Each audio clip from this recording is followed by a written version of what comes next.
What up, everybody? I just was going on, I'm be on YouTube, man. I was scrolling through, seen this little video. It was interesting what he said on this video. Basically, on this video, he was talking about the old school dogs, the old rustic Corsos that first came to America. And he was saying how the dogs were Italian. You know, people try to say American Corso Italian, you know. All the dogs from America came from Italy.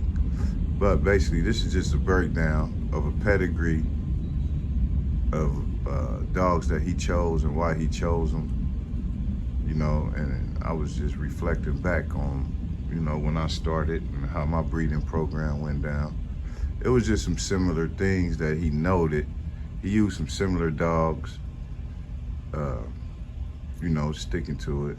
And I just wanted to break down, show everybody what SWO is about. You know, I started in 2009. I purchased my first dog, Matt Rivers Kaiser.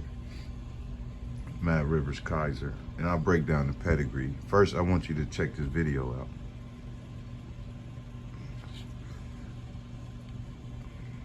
This fair use. Fair use. I'm not stealing content. I'm using this for educational purposes only. Fair Use Act. Listen. Josie, my black dog down there, I don't know if you can see him. He actually looks very much like his grandfather and his father. Those are really good dogs. And this is just loaded with Belmonte, Scandifio. And that's what I'm looking for. Scandifio is probably the oldest breeder in America, kind of the grandfather of this. Out of all these people, Belmonte's no longer breeding. Linda Valentine doesn't breed anymore. So I went with this Nino here, and he is a great specimen of these dogs prior to the boxer influence. You see that? You hear what he said? What do I mean by that? Well, at some point. Let me break it down for him before he go in. He said he went back, you know, during his breeding program, he was looking for dogs that was closest to the original dogs that came over here. So what he said, Belmonte, you know, previously in the video, he mentioned other breeders, you know, that I'm aware of. Miss Linda Valentine, Belmonte. So basically what he's saying, he went back to a dog that was closest to the first dogs. So he went back to Nino. Nino is a dog that I used. See, in the video, he said he used Nino frozen sperm. I bred to Nino when he was alive. The last breeding Nino ever did was with me, alive. Just to note that, you know.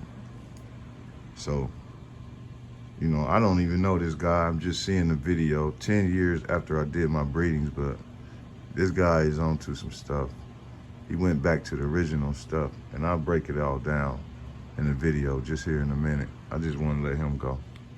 Point in the game, the Europeans started to mix boxers in with the dogs. I showed you a video. You hear that? Back in the day, I say around, I dated back to like 2000, maybe earlier, but it's a dog out there. I'm not gonna say his name. He was winning the world circuit. You know, everybody went crazy over him, how he looked, his type. So everybody started breeding towards that type, which actually killed the yards, killed the kennels, started making the dogs boxery. The dogs lost bone. The dogs had like square bodies instead of rectangular bodies, you know, all just to get a typey head. But, you know, most of them dogs brought in the boxer type, you know, the type, the underbite, you know, the type. The Corso doesn't have the severe underbite type, you know. That type messes up the bite, which the Corso was bred for his bite, his athleticism. Of some of these dogs that have boxer and some bull mastiff and some Great Dane. And they started mixing these dogs in. So, and then on the American side, you got to watch it as well. There are kennels out there that tout having the Americans old rustic dogs, and people have their suspicion, and I'd say rightfully so, that they've actually mixed in some modern Neapolitan Mastiff to give the dog size. More of that look. So there's a controversy who has the real Cane Corso, and go ahead and let her in. She'll be fine. It's raining. So regardless, just because you have a dog from the European lines doesn't mean that you have an authentic pure Corso. And if you have an American rustic dog, doesn't mean that you have a mix and it's full of Neo. That's not the case. There are pure dogs from both lines. Doesn't matter whether it's the old school. One of the reasons I went with Maximo's is his reputation. Max Trans, great dogs. Shout out to Max. Cool guy. But look, basically what I was saying, break down my little pedigree here. See, this is Pedigree. This dog right here. This was like, you know, a business type deal, dog. I had a litter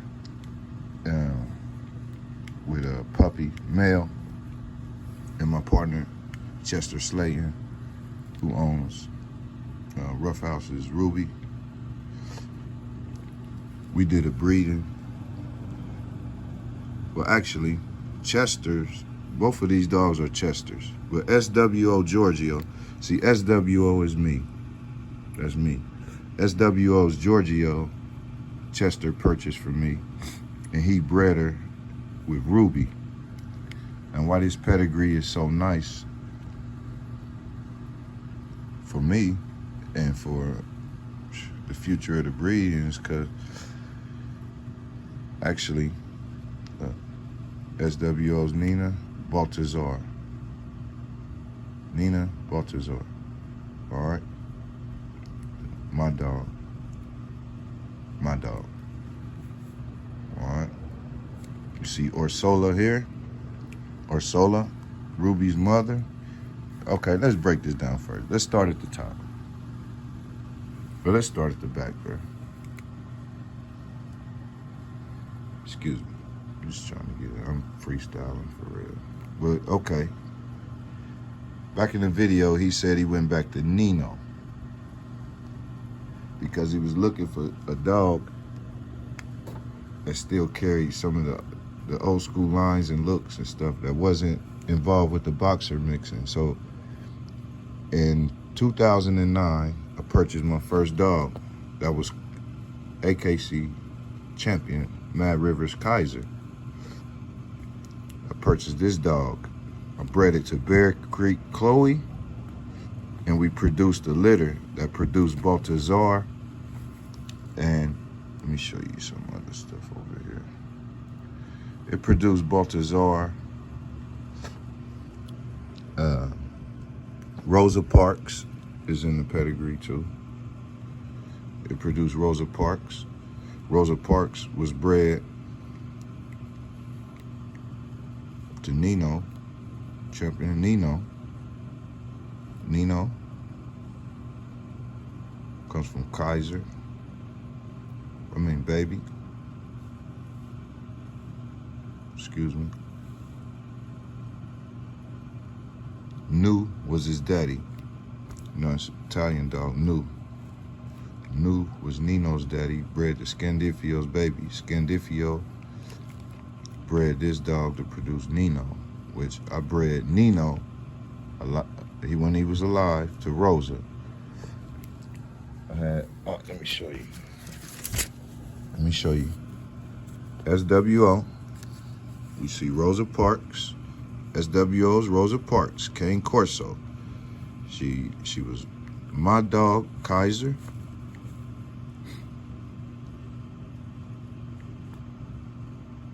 And Chloe. See, you got the breeder as Darnell because he owned the female, but I owned the male, so he gets the credit here. Rosa. My dog, Rosa here. And this was in her birthday, 2010. The matriarch to my kennels. I kept 2 puppies out of the Kaiser and Chloe litter. Giorgio was frozen semen. This dog was dead 5 or 6 years before it created Kaiser. So Giorgio, or he goes back, created Kaiser. My dog, I bred the Chloe, which we produced Baltazar and Rosa Parks, the one I just showed you. We produced them off of the Kaiser stuff. So, all right, we bred Kaiser, produced Rosa, bred Rosa to Nino, produced Nina. All right. So, after dealing with all these people's dogs, see a purchase for me. I was just getting in, then I did a breeding, then I produced. SWO comes to light. Now here comes SWO into the light. This is just one pedigree, but most of my pedigrees, SWO top and bottom. My focal dogs is the Kaiser and Chloe breeding, which also, when I had Kaiser, I bred Kaiser to Foxy. Kaiser off of Giorgio and Anita. Foxy was off of Dane and Bear Creek's Chloe. These Bear Creek dogs, you go back to them, is off of Alcor, which is a big name. In the video, dude said Tony Scandy, one of the oldest breeders. True, but Derek Masson is too. Alcor, look him up. Some great dogs. These dogs from the Alcor line, which come back, which is a very good dog that everybody chasing with Chloe's line, is Nugget. Scandifio's Nugget. That's a very good line right here. Very good. Kaiser to Chloe, and we produce Orsola. We got a dog named Mac out there that's producing very good. We had Achilles. We had Blackface. All that come off the Foxy line, you know. Well, okay. So he took Orsola out to California, bred it to Rough House, which produced Ruby. So we take Ruby to Giorgio, which these 2 dogs are related. Why? Because I bred Kaiser to Foxy. Foxy is Chloe's, look, Mad River Kaiser bred to Chloe. Remember, we had that litter. Chloe is Foxy's mother, bred to Kaiser. See, real breeders starting to see what's going on with how I breed stuff. You know what I mean? Chloe to Kaiser. Orsola. Only outcross here, Tank.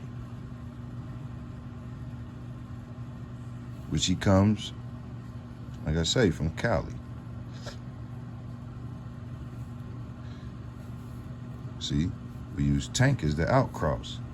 Then, what we call, like, I don't know, I'm from Ohio, but around here we call that like doubling up, tripling up the pedigree. We double that up. We triple that up. SWO. This puppy right here, his name would be right here, Falco, is a SWO bred dog. Don't look at the names, like read the pedigree. People buy people's bloodlines and then put their kennel name on the bloodline. That's your kennel name. The bloodline is when you actually producing these dogs. You're taking on your kennel name, yes, but the bloodline could still be somebody else's. Like all these dogs, We start with Kaiser and the Chloe. I bred Kaiser to Chloe. And I bred Kaiser to Foxy, which come off of that. Boom. That's a Mad Rivers. Bear Creeks is a kennel name, but it's Alcor. Remember I told you, it's Alcor's line. Which all this come back to Belmonte. This is just a little 4-generation period. But Alcor goes back to Belmonte, all that.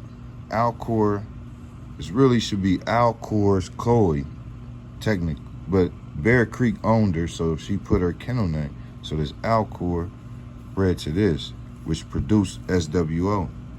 You come back down, we got Chloe. To Dane produced Foxy, but I bred Foxy to Chloe to start producing.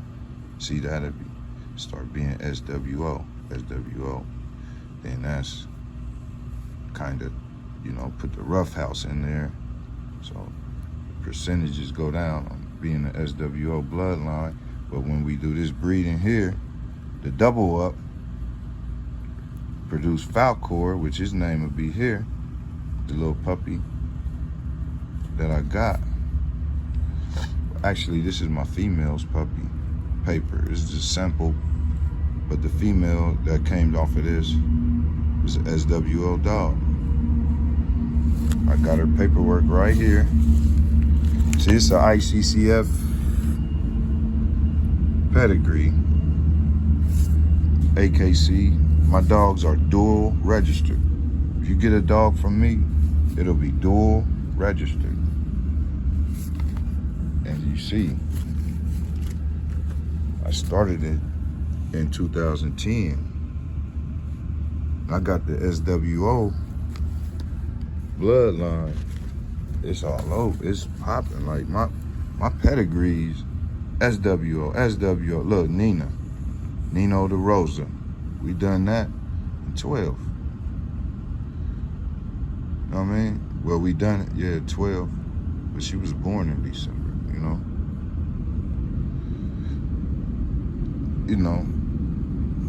I don't brag or boast or be out there. But every dog, I ain't lying, man. Every dog out there off of my line, still alive. Not none of the Rosa. Rosa just died last year. Baltazar sent him to California. I haven't heard from him down to this guy, Rough House. And see, I sent him Kaiser, Baltazar, I sent him Baltazar to, to help out the bloodline out in Cali. You know what I mean? SWO. It's just crazy. The importance of SWO, man. No boxer. No boxer. No boxer. I repeat, no boxer. These pedigrees. All the way down. I breed these dogs. I'm not chasing champions. The champions in here because they in there. I'm not chasing the champion. I'm not chasing the Italian. I'm not chasing. I breed to strengthen the breed, strengthen my bloodline. And I put two dogs together that complement each other, as well as having the same bloodline. So, what I can say is, get you an SWO puppy. The puppies don't carry health issues. I get a lot of calls and emails, people, could you help me with these bumps? Could you help me with this scratching? Could you help me with this cancer or whatever? It's all, but it's none of my dogs. I promise. I promise you. I promise you. I got Nina right here. Nina just turned 10 years old. I just showed you Nina. Nina is well alive. Nina is well alive right now. I'll go get her. She is 10 years old, can run, jump fences, jump in back of the truck, jump in the van, whatever. At 10 years old. 10 years old. And I got a granddaughter off of her. That's a promising pup. That's coming off of these two right here. Zara was a red, Nina was a black. Kaiser was chestnut. You know, the pedigree is here. I could show you more pedigrees where I bred, like, I took like Nina and Zara son, Pharaoh, and Pharaoh was bred to Citra. Like Citra is off of my dog, Rosa Parks. She was bred to Lucci. Lucci is Rosa Parks' half-brother's daughter. So that's her nephew, her niece. Rosa Parks' niece was bred to Lucci. Well, had Lucci. I bred Lucci to Rosa. You should see that pedigree, man. That's like SWO, top, bottom, SWO, SWO. Like how these dogs back here is all SWO, SWO, SWO. You know what I'm saying? So get you a SWO pup. Get you a SWO pup. And you see I wrote that in because the AKC, well, this is another thing for breeders. Make sure the person that's purchasing your dog puts your kennel name on there if you want to be represented. Because look, I called them about this too. I told them every AKC paperwork I fill out, look,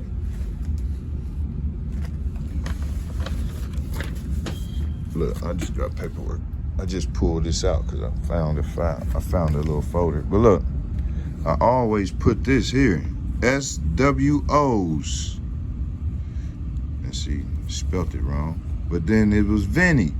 The dude named the dog after me. Dwayne named his dog after me. I loved it. He named him Vinny. Vinny produced Chachi, which is a dog you're gonna see this year. Chachi is a great dog. Great dog. So he named it Vinny, but the SWO. See, on Baltazar's papers, I put SWO, but the person didn't recognize it. They just put Baltazar, I guess they did it online, and they didn't put my name. I called the AKC. Put my name right here, but they didn't, so I wrote it in with a pen. That's all that is. It's totally legal because this, for one, is my puppy. I bred it. This is my dog that I bred, and I own him. Actually, it was a gift to a cousin, and he filled it out and didn't put SWO. So as a result to that, I took the dog back. Yeah, I took him back. Well, truthfully, he turned out to be better than the one I kept. So I took him back because he just wanted to pet. I needed Zara for more better purposes. But see, SWO, thanks.